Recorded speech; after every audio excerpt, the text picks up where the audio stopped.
Welcome to the Rescape podcast, where we explore the value of play. In this episode, we talk to Donagh O'Shea, a Dominican priest, author, and meditation teacher.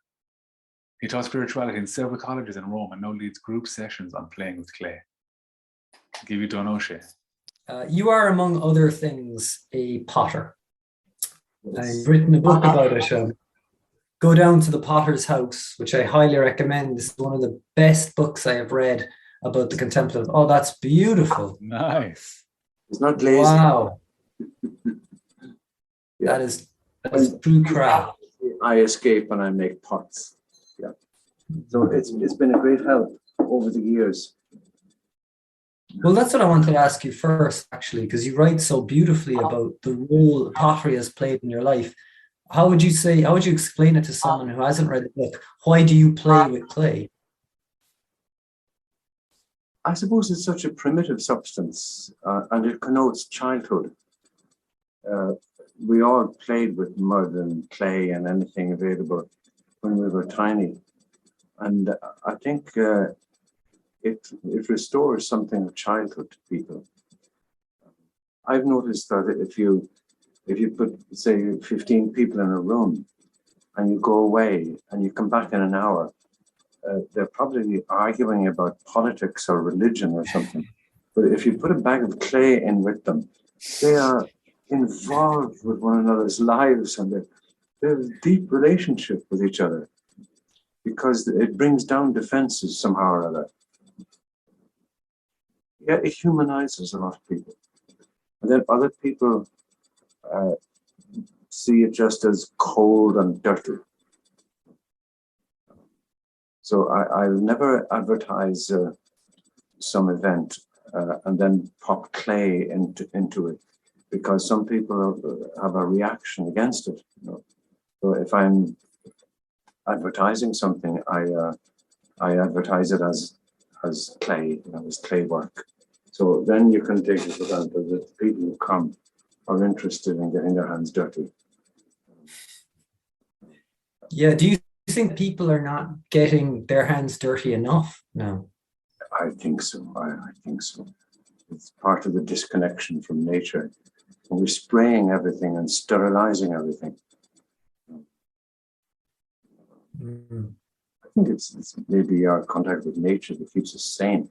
When the mind gets disconnected from ordinary things, it begins to go into spirals of its own that have no connection with anything.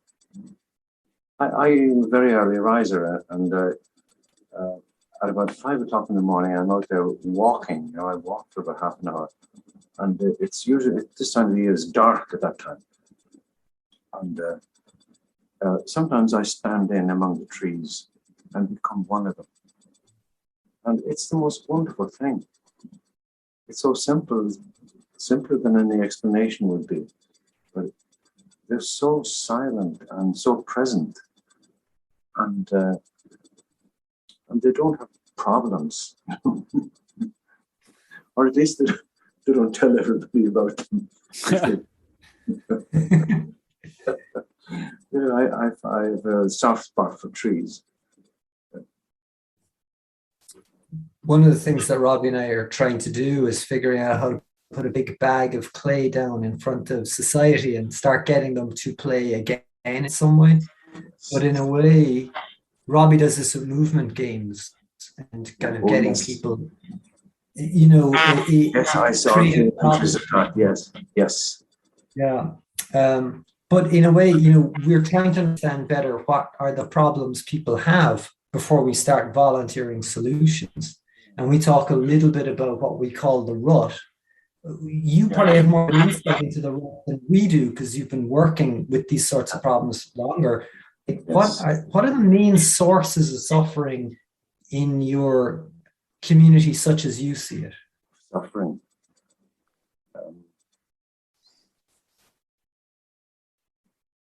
I think really that people tend to go into their own minds now and to live some kind of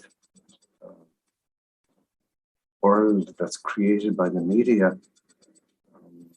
It's all about ideas and it's all information. And I find it has a very healing effect on people to expose them to clay, to get them to get their hands into clay. And I interpret that as meaning that it's the absence of something like that or equivalent to it. In many ways, that is the cause of great suffering. It's all talk, talk, talk. That's what drove me to clay in the first place. I used to be teaching philosophy, and the trouble is I kind of liked it too much, and it disconnects you from so many things. You become like a head with a pair of legs, going around from one library to another. And I resigned my post and I trained as a potter. That's what. So it was a very personal journey for me. So I would be inclined to maybe project that onto other people. Then maybe that's what other people suffer from. But it was certainly what I suffered from, and it helped me so much that I developed a kind of workshop that I run from time to time. I used to run week-long workshops and then weekends and day-long things and so on. But they have a great effect on people. It's immediate. One of the people at it last year was a Zen master, and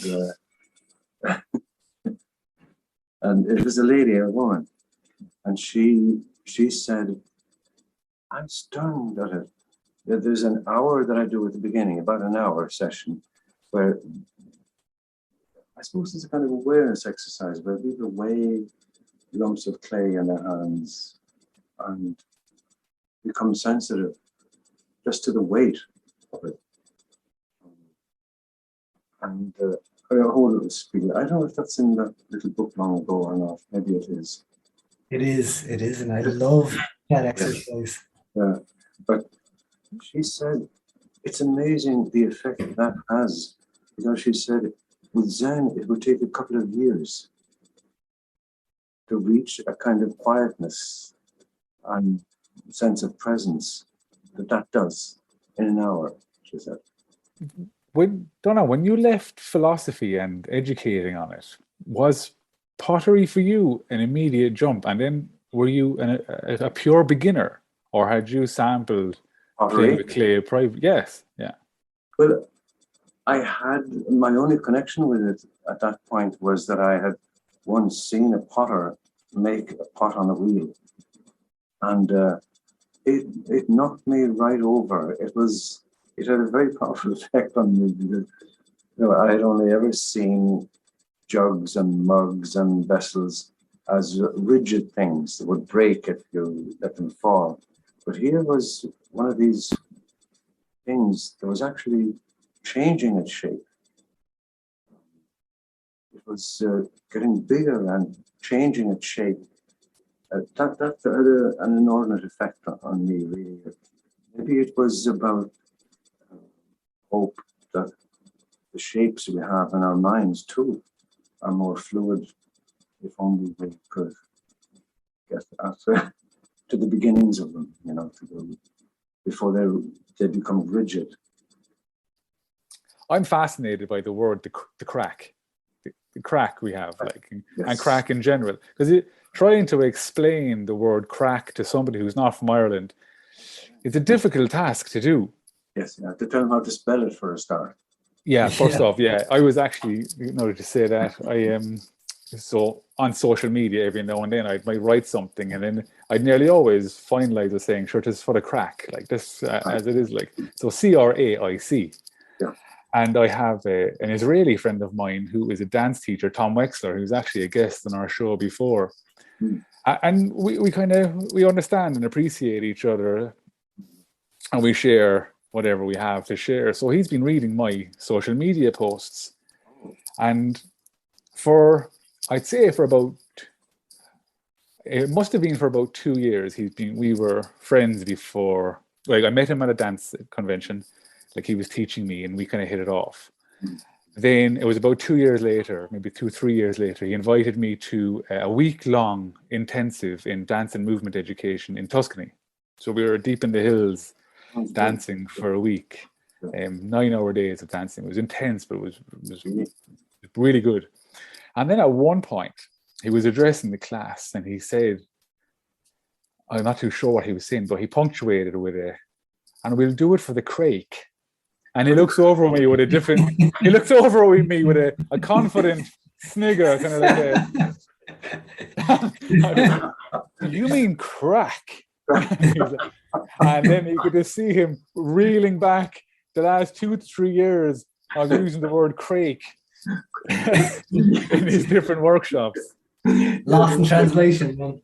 Somebody on BBC was talking about something that happened in Drogheda, and they said it's Drogheda or Drogheda.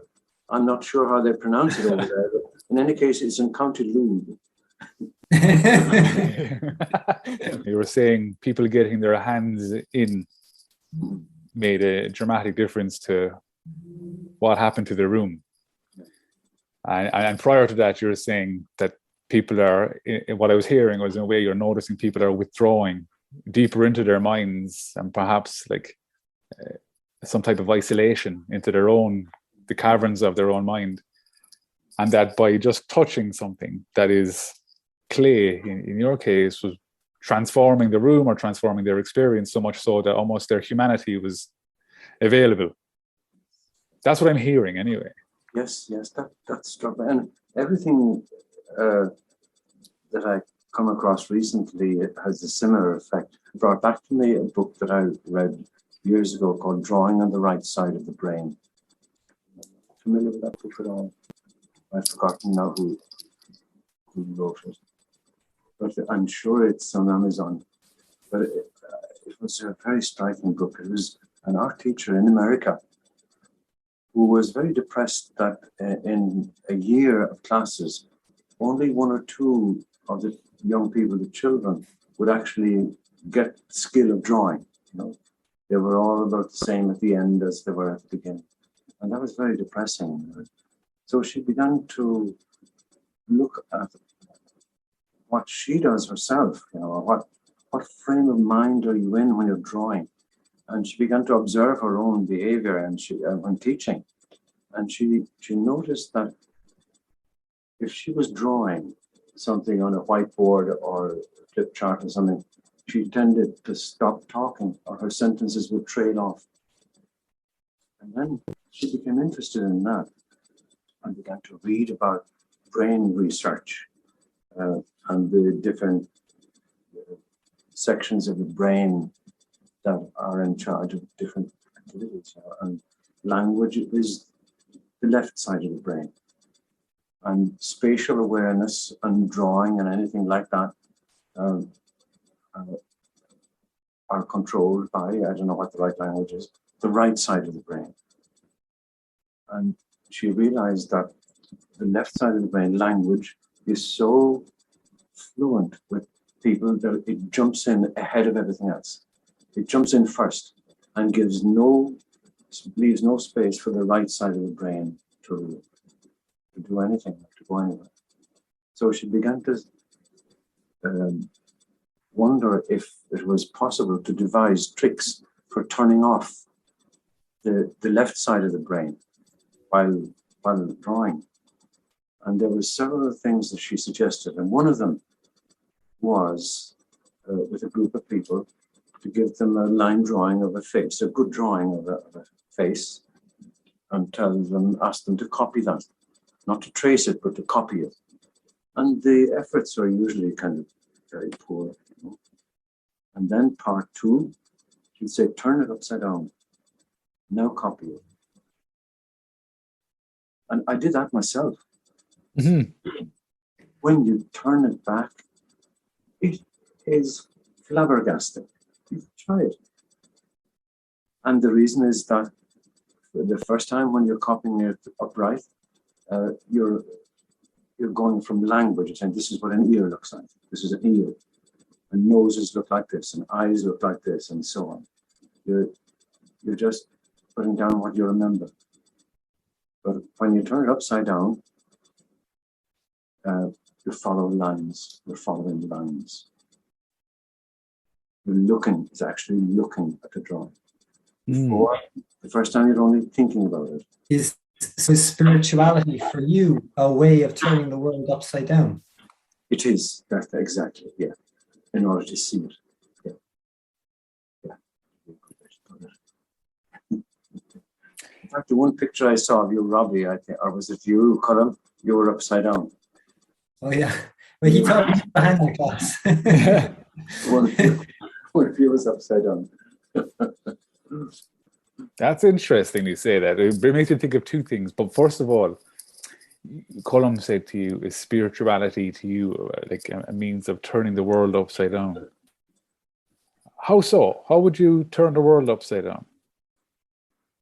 Well, I suppose it's really turning yourself upside down and looking at things in a different way, a little bit more free of descriptions. You know, if you take the word tree, it's just a 4-letter word in a dictionary, and it covers every tree that ever existed on this planet. There must be quadrillions of them. One word is expected to stand for all of them.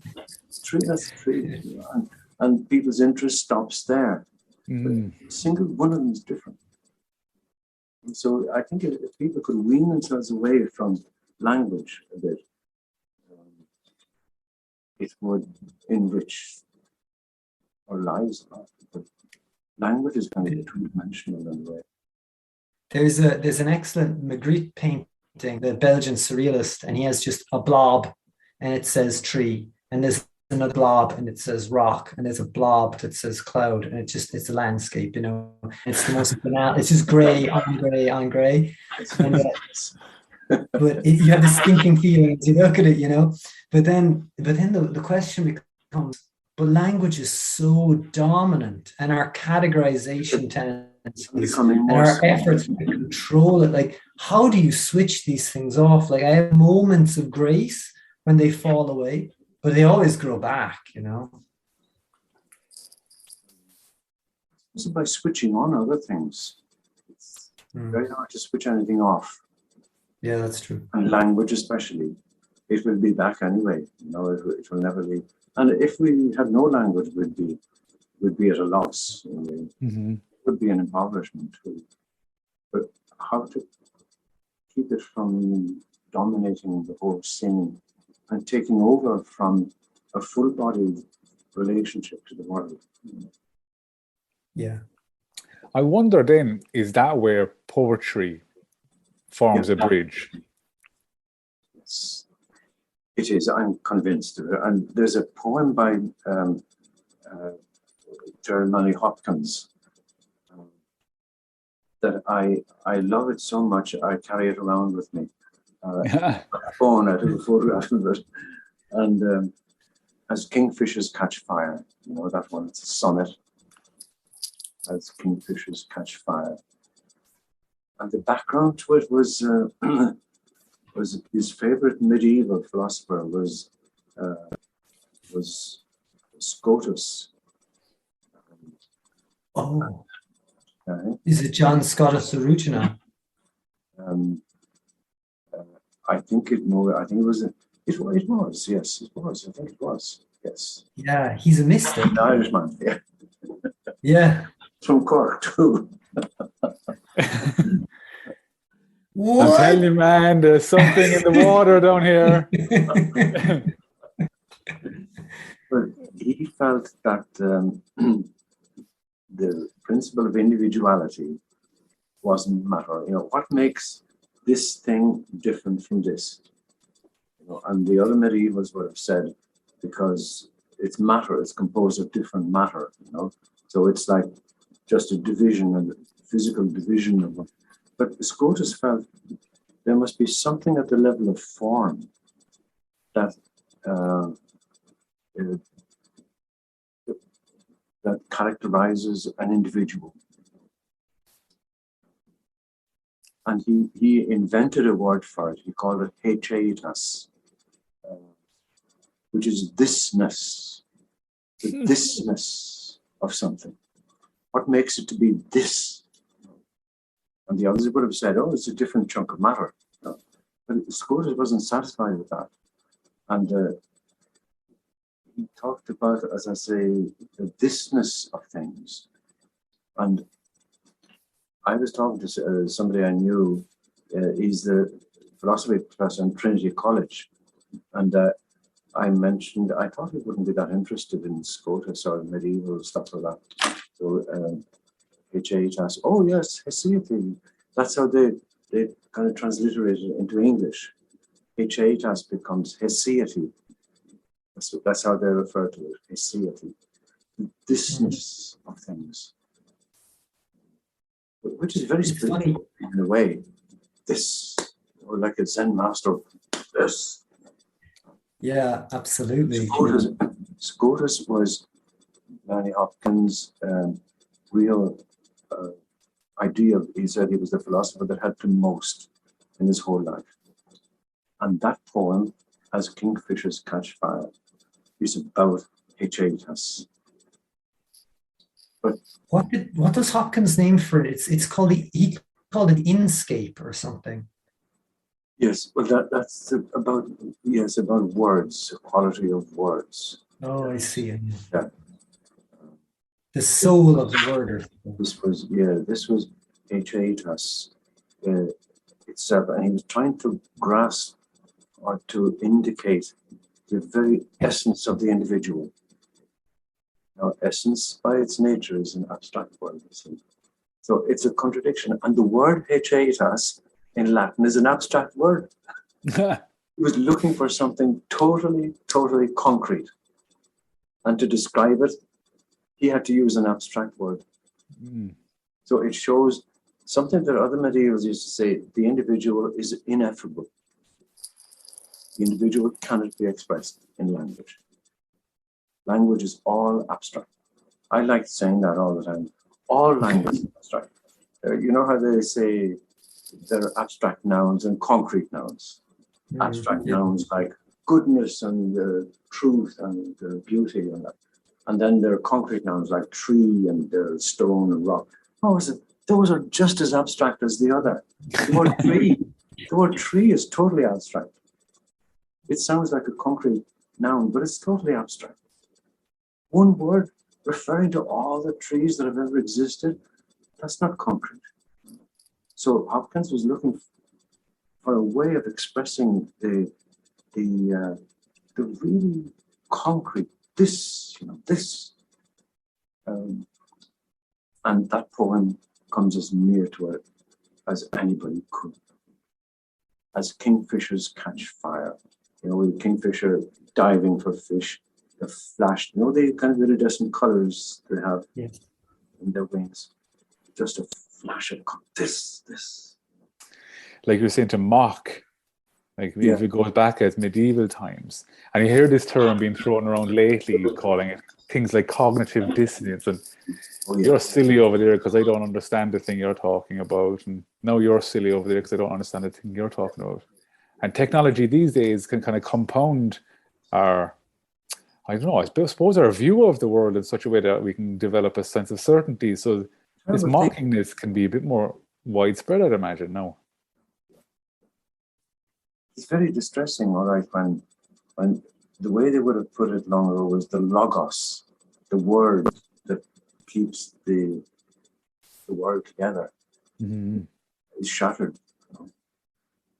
That there's no shared meaning of logos, the word for word. There's no common word or agreement about what makes sense.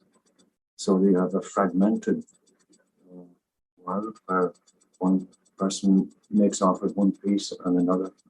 It's like a denial of our common humanity almost. And you set me up perfectly, because that's exactly where we think play steps up. We think play is that bridge to our shared meaning.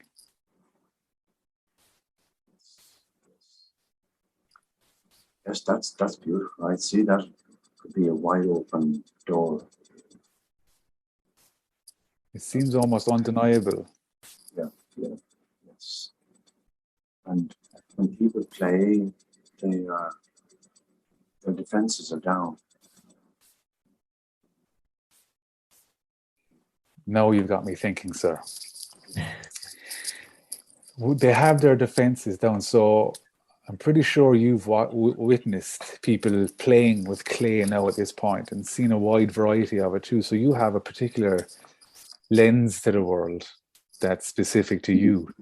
Now, I've had my own lens to the world in conducting play environments myself. And there's an element of isolation in that I'm witnessing what I think nobody else can witness. And I feel like I'd love to share it in such a way, because what I see, like you say, when people's defenses are down and they're engaged so deeply in play, is such a display of beauty in humanity that I just want to kind of like put a lid on it and give it to somebody else to drink or feed on. And you get something, I'm sure you must see your version of that when people are fully engaged in your workshops. It's exhilarating, because I always find that it kind of softens people up, and they become vulnerable and easy about it. They can share. Everybody is dirty. I sometimes say to them, if you brought your Sunday best, some people, you can see their attitude. You could almost see people's attitude to the material world by the way they handle this lump of clay when you give it to them. Some people kind of hold it there apart from them, on like a dirty thing that they want to make friends with somehow, if they can bear it. You know? And other people just dive in. And so almost from the very beginning, you can see the different distances that people have between them and material reality, because clay is like matter at its most humble, in its humblest form. It's just, it has no shape of its own, it has no color of its own. Any color in clay is from minerals that are in it, you know.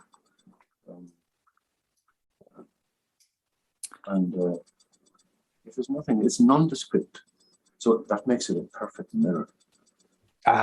It certainly does.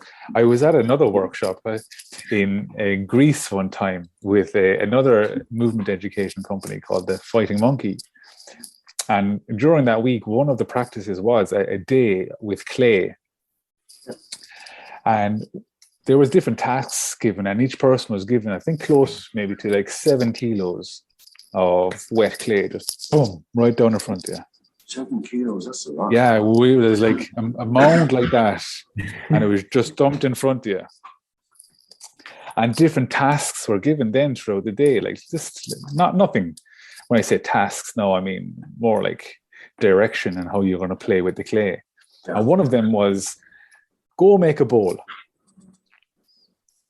And it's 7 kilos of clay now. So it's not like you go make a bowl with your thumbs or peel it apart. You're thumping it and you're pushing your arm through it and you're ripping apart. You're really getting in down and dirty with the clay. Well, I was, which speaks to what you were just saying about how people interact with the clay when they first get their hands on it.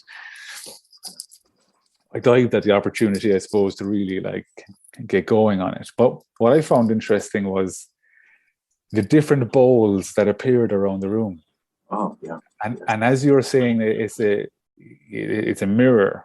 I was getting plenty of insight into myself and how I prioritize what it is to make a bowl. And then afterwards, we were to like walk around the room and look at other people's bowl. And then I realized, oh yeah, people don't have the same view of the world or preferences that I do. They made their bowl completely different. Some people paid a lot of attention to the aesthetic quality, to the outside, and they focused a lot on the details. Yes. And what I found that with my bowl, I paid all my attention to making the inside of the bowl as smooth as I possibly could. That's the working part of the bowl. Yeah, exactly. That was the utility. I was thinking, if it's going to be a bowl that serves anything, any crevices or areas where bacteria can build up, that's an undesirable. I think I'll focus on the utility of the bowl, and then the outside, whatever.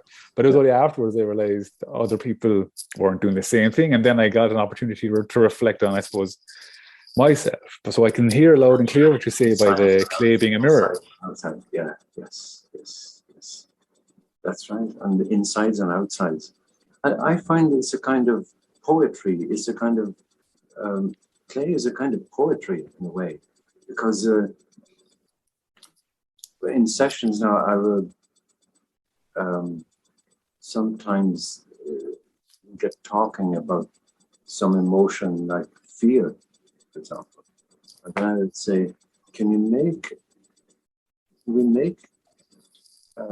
an image of your fear? Wow. And give them as little instruction as possible, because you're narrowing it. The more you talk, the more you narrow it down. So just fear, the thing you fear most in your life, make an image of that. And I find clay very good from this point of view, that it doesn't kind of analyze people in the way that kind of a psychology group might, pinning people to the wall with theories and that. So that people can make something that's very personal to themselves, and other people might have a vague idea what it's about, but they couldn't read it really. So it respects their privacy in a way, and yet they can express themselves fully in it. And it's remarkable how gutsy the feeling becomes and how it takes shape. I've seen people weeping just because it's bodily and it looks back at them. Anybody can get an idea and think about their own anger and pass on, you know. But the shapes, the feelings that come to you don't sit there looking back at you. Whereas in clay, they do. The object is still on the table and it's looking at you. It doesn't evaporate in the way that ideas do. So it's a kind of poetry. Well, what would you say to a skeptic who says, well, yeah, when we're young, we're malleable like clay, but then we harden like clay, and then it's kind of too late to really change? Like, what would you say to someone who said that? But you know, a thought that occurred to me the other morning, I was walking around, that maybe clay has to do with our location between total involvement and total separation. You know, you're totally involved in something, kind of blindly, so totally that it's blindly involved. In the way the animals are involved in their own life, there's no separation, so there's no sense of humor. Yeah. They're so immersed in it. They play, but it's not humor. It's not any human play. But then, if we were totally separated, there would be disconnection, and we would have no instinct to play either. Just there'd be no connection. But if you're somewhere, maybe there's one sweet spot along that line where it's just right for playing. You know?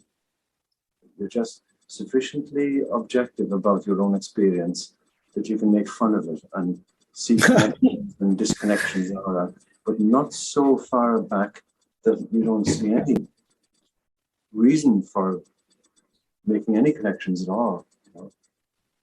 That's funny you should say that. Sorry. So many people, I think, when they conceptualize, let's say, a spirituality, they imagine either total devotion or they imagine total detachment, like from the world. And what you're talking about is I could count on one hand the number of people who have said something like this about a good way of living life, you know. Yeah. It's too rare. It's too rare a viewpoint. That's why I really wanted to talk to you this evening. I feel like, but if you had a magnet with two, like a U-shaped one with the two poles of it, is there something that if you put something between them, it begins to spin? I don't know the physics of it. can motion be generated by a magnet? Suppose it would create some kind of. Anyway, it's only a metaphor, So I'm thinking that if we were just at the right distance between total involvement and separation, we'd be very playful beings. Maybe only human beings can laugh. Other creatures do an imitation, but it's nothing to do with laughter. Like hyenas. Maybe every human being is a little bit detached. They're not totally immersed in experience in the way that the animals are. We're a little bit out of it, but it's that makes it transcendent or something.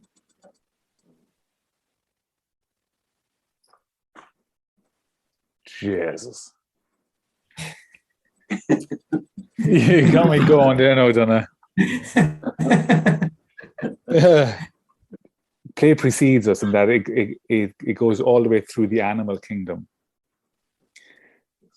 And I've always thought there's a substantial significance to such a thing, that play in of itself is not just a human thing, that the animals do too. And I also really liked how we can interact, even speak with or communicate with animals through the medium of play.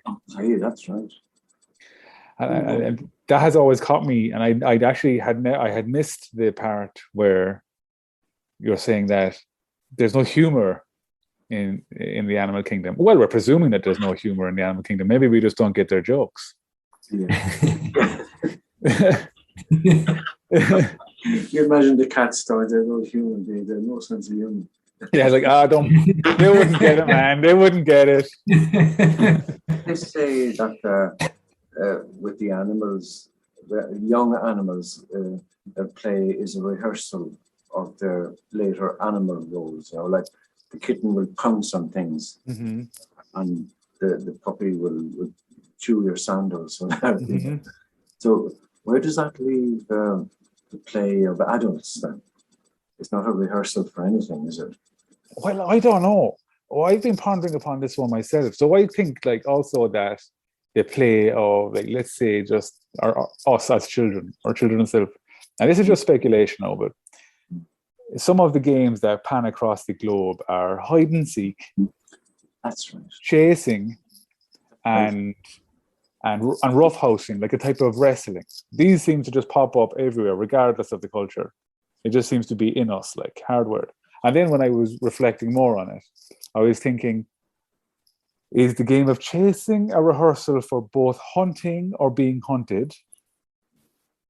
And then learning the skill of doing such, getting away from something or getting after something, as well as staying composed in it. Now, I think composure is something that travels through all of these. Again, this is just purely speculative. But hide and seek is another one.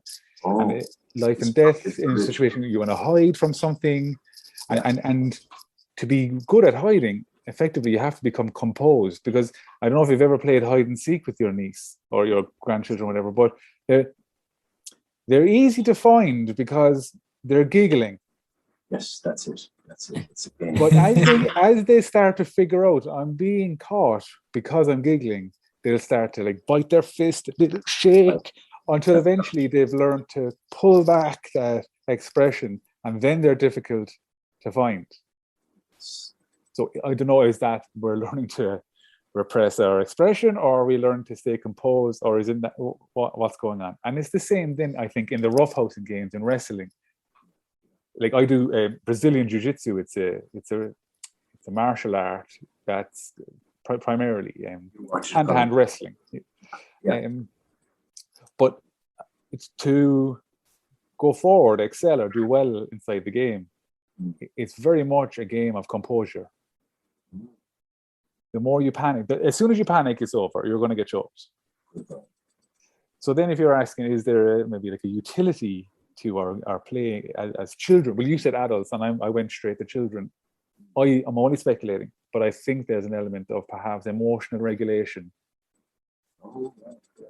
inside. That may be beneficial as we age. And then also then to answer the adult one, do we not learn to socialize and intercommunicate things that could be communicated far faster in play than could possibly be done in a conversation? Or a week of conversation can't communicate, I think, an hour of play, who you are as a person and how you meet the world.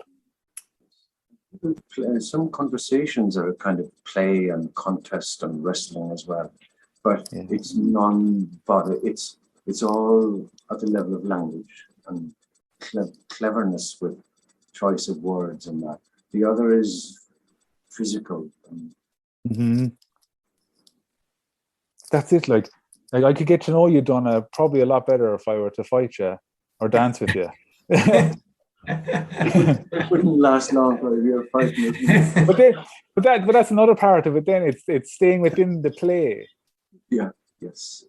Because when there's no real risk, and it stays playful, there's a fierce exchange. Yes. If I were to fight you for 5 minutes, I bet you we'd be far better buddies afterwards. That's interesting. I never thought about fight. But what often impressed me is that boxers hug each other. I've been beating the daylights out of one another for 12 rounds, and then they hug each other like brothers. Huh? Yeah, but that's again that what did they say? Like, There's an agreement. I think inside that agreement of boxers punching the shite out of each other and hugging afterwards, part of it is because they've helped each other grow. That's right. Yeah.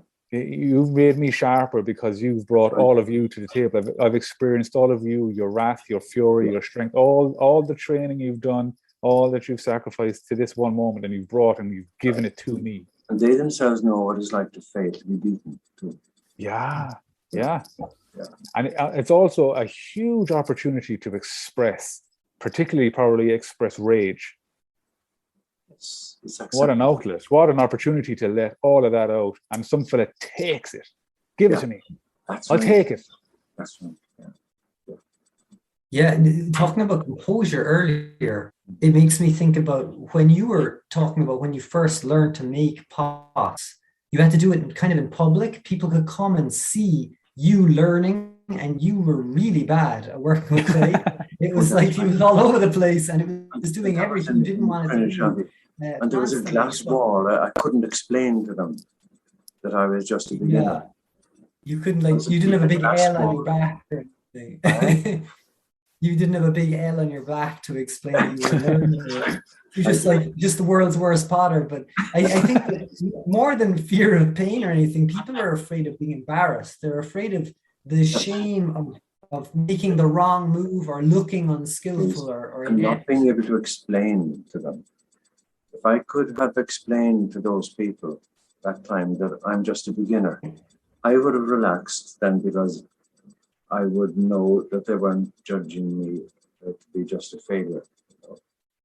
So there's a kind of reaching out, and when that's impeded, then you feel you're an object to them only. There's no communication. So yeah, and it seems like there's a lot of anxiety. People feel like they, at a certain point, they just should be good at living in a community and interacting with people. And if they could see everything as being a new kind of game that they're playing, we're always kind of a beginner. I'm just meeting you this evening in a way. I'm a beginner at playing and talking Donagh, you know.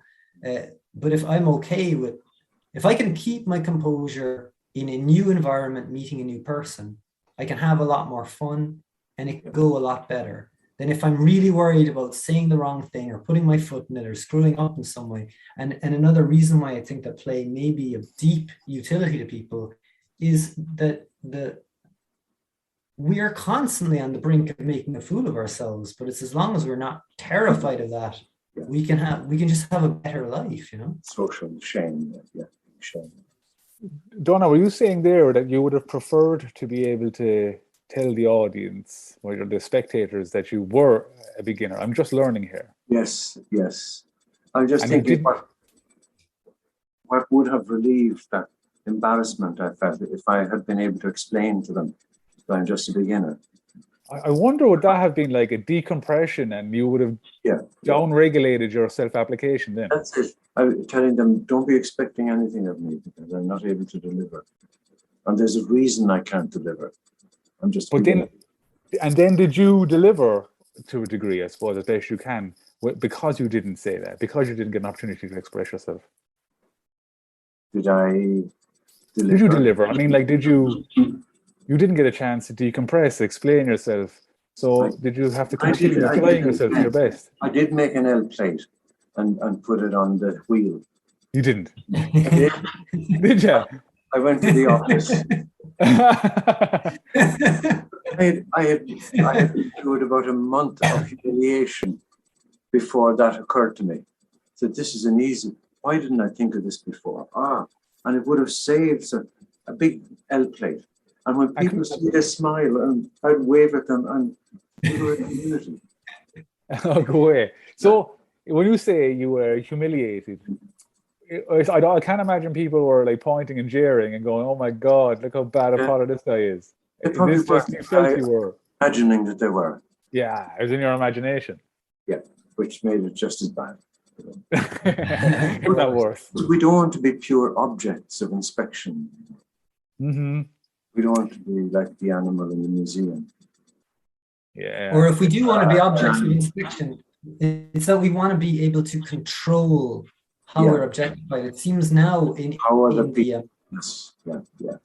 modern social media era, people are deliberately converting themselves into objects for other people to contemplate, but they want to have total editing control and filters, etc., etc. It's like everything is like, here, I'll curate my presentation of myself, and then I will offer it to you as an object, and I'll gladly turn myself into an object, but on my terms, you know.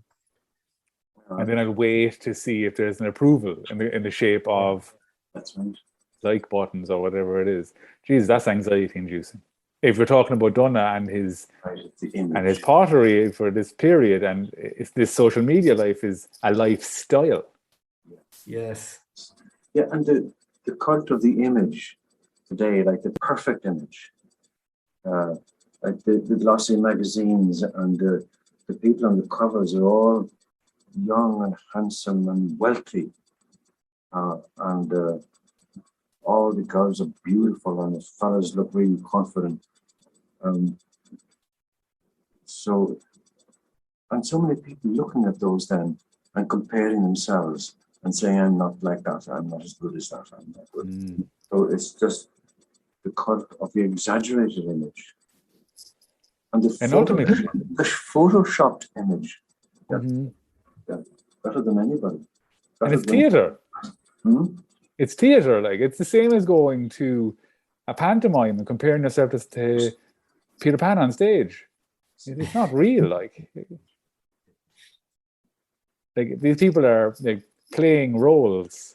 We're talking play again, but ultimately that's what's happening when, like Colm was talking about, maybe like they're grooming themselves and they're after renting their yacht or whatever image we're after all generating there on what you said there. But ultimately it's theatre at the end of the day. Like, I think it makes me think that I think they are maybe people who do look up to such characters are just lacking some real role models or real icons or idols. Distinctions to me. You know, in Italian, there are different words for playing a role, say in a play, playing a musical instrument, and playing a game. 3 different verbs. Giocare, to play football or anything like that. To play a musical instrument is toccare. And what's the third one? You're playing a part in a film. I've forgotten what the verb for that is now, but it's not giocare and it's not toccare. It's another verb again.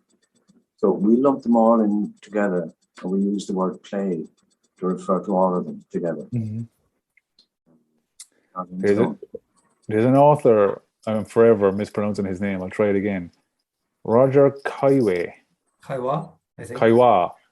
Yeah, and he categorizes games into 4 different categories. He has Elia, Aegon, Ilinx, And I think the last one is mimicry. I think that it's along those lines. Yeah, mimesis, yeah. Yeah, so one is that of mimicry. So that would be like playing the role of And Donald Trump, yes, yes. playing Donald Trump. The Ilinx was playing with the axis, or playing with vertigo, or playing with your inertia. So spinning around, or Oh, right, yeah. walking a tightrope, and things like Yes, that. yes, So that's yes. sensual experience, that's playful. And Yeah. between Elea and Aegon, I think Aegon is the one where we're competitively playing a game. Oh, And right. Elea then is chance. Oh, Plays of chance, like cards or flipping a coin and bits and yeah, pieces like yeah. that. But it's nice when play can be broken down into categories, so you can see the expansiveness of it and how it filters into our life. Like, It'd be interesting to know in other languages the words that they use for play. So I get one of the things that Robbie I try to do when we're wrapping up the podcast is to ask, is there any advice our guests can give our listeners to help increase the scale or the scope or the ability to engage with play in their lives? How to encourage people to play, is it? Yeah, or how to develop the capacity to do it themselves. Yeah. Imagine that people have to help one another. If the atmosphere is right between people, if somebody can come along and break down the inhibitions that keep people back, keep them stiff and unsure of their place. If somebody can break down those inhibitions, maybe that's why people get drunk. Yeah. that's exactly why people get drunk. Trying to get rid of. I'm not recommending it, but Mhm. maybe it's part of the reason.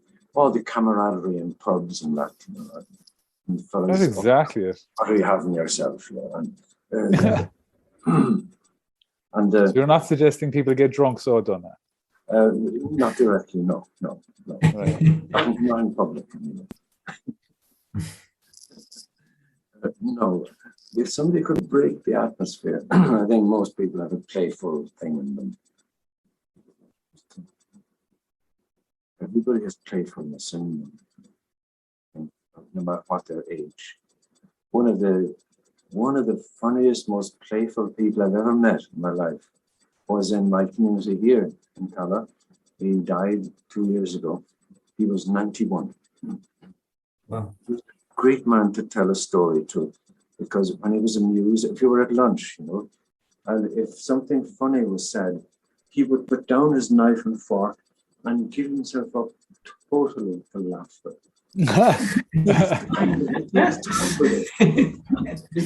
He wouldn't think it was better until he had finished laughing. He was a delightful man. Nice. And there was a kind of a cajoling, teasing atmosphere or way of dealing with him, or interacting with him, that a lot of people had, that I had especially. You could say anything you liked to him, and you get it back in kind. He was great fun. Nice one. So I think age is no obstacle to play. Play isn't just for the young of the species. Agreed. Of course, it is to be human. There was a story long ago, I'm sure it made up on you, that some explorers discovered in some very remote part of South America a group of creatures. They weren't sure whether they were humans or not, and they sent a message to Rome. Should we baptize them? And the word came back, if you can make them laugh, you can baptize them. Wow. If they can laugh, you can Wow. baptize them. Because if they can laugh, that's the proof that they're human. So maybe to be human is to have that little distance from total burial in experience. We're able to draw back a little bit so we can see sideways and metaphors and similarities and that. I don't think animals probably don't. So they're very peaceful. Back to humor again. So Yeah. And a lot of a lot of great comedians were depressives, weren't they? Like, Yeah, it's a battling of Robin demons. Williams. Maybe it was the battle to finding himself far away and wanting to come close and seeing the danger of being drawn in too far and then back and forth. What was Spike Milligan too? Yeah. Depression. They say it's characteristic of great comedians that they can have great difficulties. That's interesting, like, isn't it? It is, yeah. It is why it should be. Maybe they have a very intense awareness of separation from reality, and they're more separated than they want to be, and they don't want to be immersed either. So it's a very existential thing. Yeah. Most people find the easy way back and forth. It doesn't bother them so much. Yeah, it reminds me of there's a Zen proverb. It's something like great doubt, great enlightenment, little doubt, little enlightenment, That's right. no doubt, no enlightenment. Mm. The people who are suffering are oftentimes the ones that can generate the most profound creative responses. And it's Plato would describe life as both a tragedy and a comedy at the same time. So I wonder, do you have to, or are these guys so skilled in their comedy because they're so maybe aware of the tragedy of it all? Like, do they fluctuate from one end to the other to get such good comedy to the rest of us that they also must go into the bowels of the tragedy of it all? They're probably the same thing in the end. Yeah. That's exactly it, isn't it? Or at least two sides of the same thing. Yeah. One where you can laugh and the other where you can't.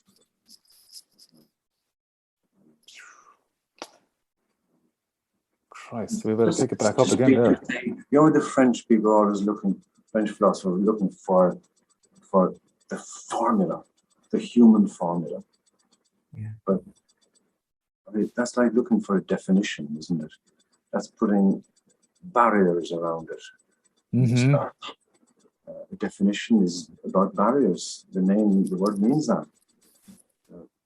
So there's no definition of the human being. Yeah. Because we fluctuate between the poles of the magnet and they're spinning, trying to find some place that keeps some kind of sanity. Mm-hmm. Playing human. Yeah. It's the ultimate game. So complicated and fun and challenging. It's very mysterious. I find Zen extremely helpful. There are an awful lot of things I couldn't make sense of at all, to the extent that I can make any sense of anything without Zen. And, remember a koan where somebody asked the Zen master, how do I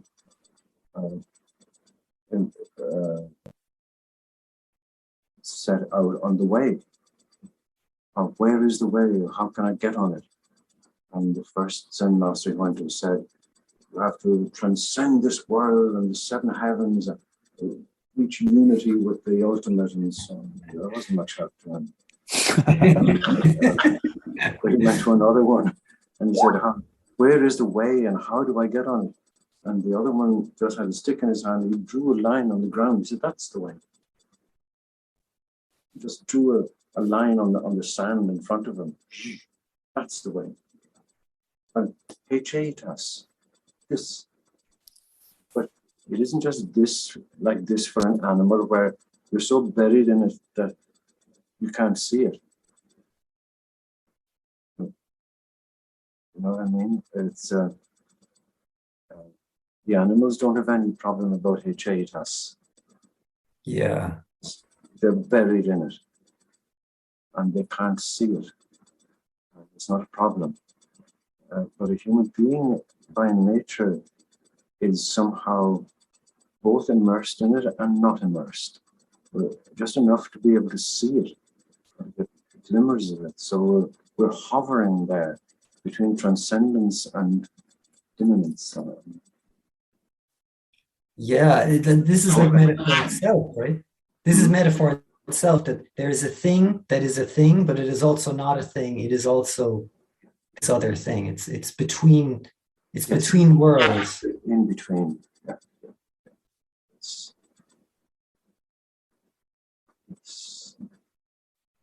So there couldn't be a definition of that, because it's in progress.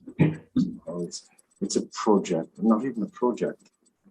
It's an event. It's a drama. Is it just a waste of time, an exercise in futility to try and define it? Well, I suppose it's helpful to try, but it's even more important to fail. You know, if we didn't try and fail, we would take it for granted that somebody knew the answer. It's a good thing. You have to prove it can't be done. Right? That's interesting, yeah. And then step up people who put on postures of certainty to take on roles of leadership. Oh, when you see certainty, there's somebody I know very well, and I always say to myself, his problem, he suffers from certitude. And the more people are certain of something, the more certain I am that they are uncertain. Nobody says, I'm certain that the sun rises in the east. You know, everybody has to believe it. Nobody, because everybody knows it. Nobody has to assert it. Nobody has to claim certainty about it, because you know it. Anything that you know, you don't have to claim anything about it. Instead, when you make claims, then that's a sure sign you don't know. Donagh, if you were to imagine the world, if you were to imagine the world where people accept uncertainty, what would that world look like? Jesus. It would be clear that people who had certainty. It would probably be very human, I think. And people would be talking to one another with great interest, rather than trying to give lectures to one another, tell everybody how it is. If it was all questions, wouldn't it be wonderful? And then if one fella stepped up then and said, I'll be the certain one. Wouldn't they all look? Wouldn't there be plenty of people look and listen to them? That's the trouble. When somebody Isn't that the trouble? know the answer, there'll be people following them because they're too lazy to entertain a question themselves. Do you remember the catechism long ago in school? Yeah. Oh, yeah. All the answers. And the answer was there almost before the question. Imagine equipping people with answers at the age of 10. Huh? Yeah. Answers to everything at the age of 10. Crazy. That's so funny. I had a dream about the catechism 2 nights ago. I swear to God, I had a dream about the catechism that I was meant to learn when I was a kid. I dreamt that I'd forgotten all the answers, and I was desperately trying to get a new catechism with all the correct answers in it so I could just relax again. Well, that's it. That's it. Tear out all the answers and keep the questions. That would be very interesting. Right on. Remember the arithmetic books long ago in primary school? At the back, in my time anyway, you had the answers to all the questions. You still do? They still do they? They still do, yeah. I have a 13-year-old son, and if I'm doing homework with him, you go to the back to see if you've worked it out correctly to get that answer. So I was saying to somebody once, that's what the catechism was like. You know, so that if a maths teacher said to a class, look, the important things are the answers. So let's forget about questions, and you just learn all the answers off by heart, and then you'll all be mathematicians. Yeah. The more by rote you can reproduce these answers without questions, they're greater than mathematicians. They're crazy. You know? The people are afraid of questions, so to get rid of them, they give an answer. But that's the thing, you see, I get that impression that people are afraid to ask questions because, like those people in the pottery class, except the pottery probably engaged them, they're vulnerable for a moment in that they're exposing that for a moment that they don't know something, that there maybe is an uncertainty. And rather than appear maybe uncertain or lacking in knowledge, the question never goes answered, and you go on not knowing, not even engaging in questioning, and then questioning or inquisition or inquiry or wonderment in and of itself seems to atrophy and just fizzle out. And I'll just take it as it is, or I'll continue pretending I'm certain about how it goes. And the clay sessions are always fun. The people laugh an awful lot at them. That's what I notice. And there's often somebody who goes to town on it, and they become almost the center of fun, a focus for fun, because they make such a mess of it. And there's an extraordinary humanity about that.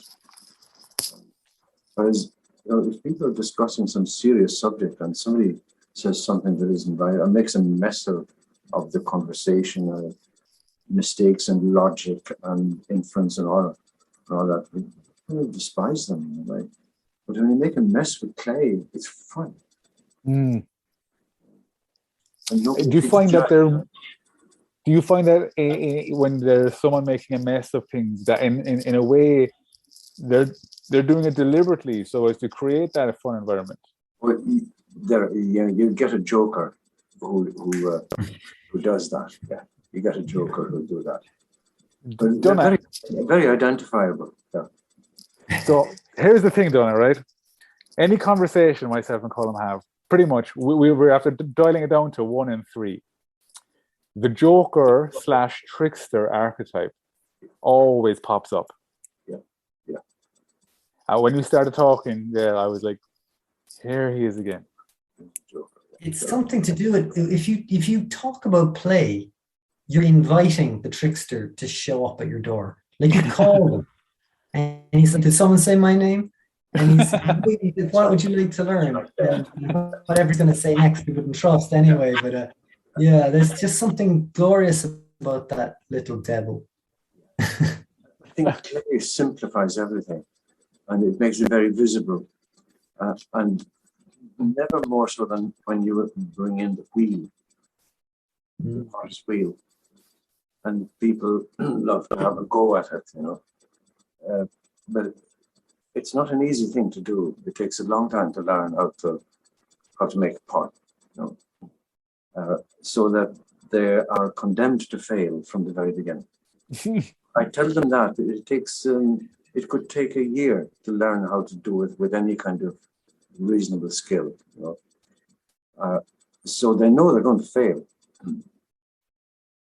And then that's the real fun, because everybody's watching and they volunteer. Somebody come up, and somebody comes up and sit on the wheel, and I center the lump for them first, because unless you get that done, you can do nothing, and it's the hardest thing to do. So I'll center the lump for them, and then off they go. And they know it's going to fail, and everybody else knows it's going to fail, but they want to see how far they can go. And at a certain point, if they're being too successful, you know that everybody is just waiting for the collapse, because the collapse is always very funny, very dramatic. You know, it throws itself off the wheel, or it just seems like an old shirt or something that it falls off you. It just collapses, and there's no way back. For a pot that's collapsed, there's no way back. God himself couldn't raise it from the dead. So there's great fun in that, and it's making fun of the failure that is inevitable. But I find that very human. Yeah, man. That sounds like such a healthy, psychologically wise thing to be good at. to laugh at your failures and take such pleasure in them, you know? Fail because we all fail. Yeah. Mm-hmm. How to fail. There's so many books, I'm sure, about how to succeed. Yeah. Oh, Such God, a that's so buzzword. good. Two men could write a book on how to fail. Yeah, I'd Without love to. failure. The secret of failure. How to succeed at failing. Well, you have the title now. Have the title now. Yeah, class. I knew you guys had hit it off. I mean, it was no doubt in my mind that you guys would click. Thank you so much, Donagh, for giving us your time, being so generous.